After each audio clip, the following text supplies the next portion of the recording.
soy Aritz Aguinaco, de Otxandiano, soldador. Y nada, solo quería deciros o contaros un poco la experiencia que he tenido con el plan de empleabilidad.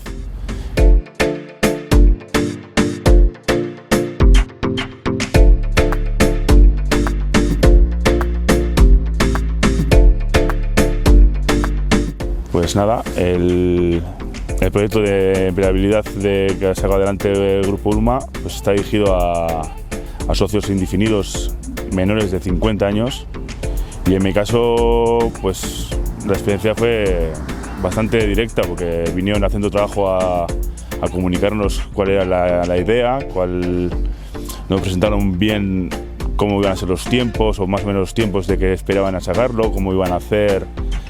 unas entrevistas. Llegó la fecha de hacer unas entrevistas con el Instituto de Miguel Altuna de Vergara y muy bien, la verdad es que las personas encargadas de hacer las entrevistas aparte son como orientadores, te van enseñando lo que tienes que buscar, no buscar, te dan más plazo, la verdad es que sí, que bien, que muy bien.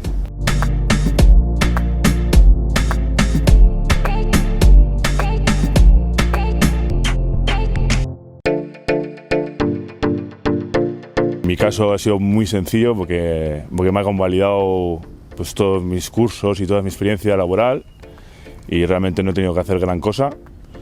pero bueno, mis compañeros me han comentado que a ellos tampoco les parece que sean excesivas las horas que vayan a hacer en esos cursos y a mí me parece una oportunidad muy buena también al futuro para poder seguir obteniendo títulos igual más oficiales porque va todo un poco de la mano.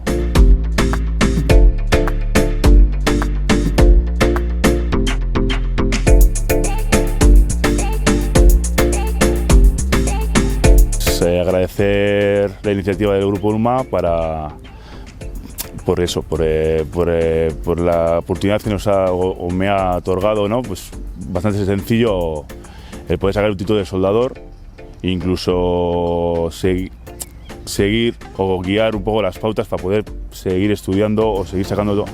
unas competencias, unos títulos que en mi caso yo personalmente sí me interesan.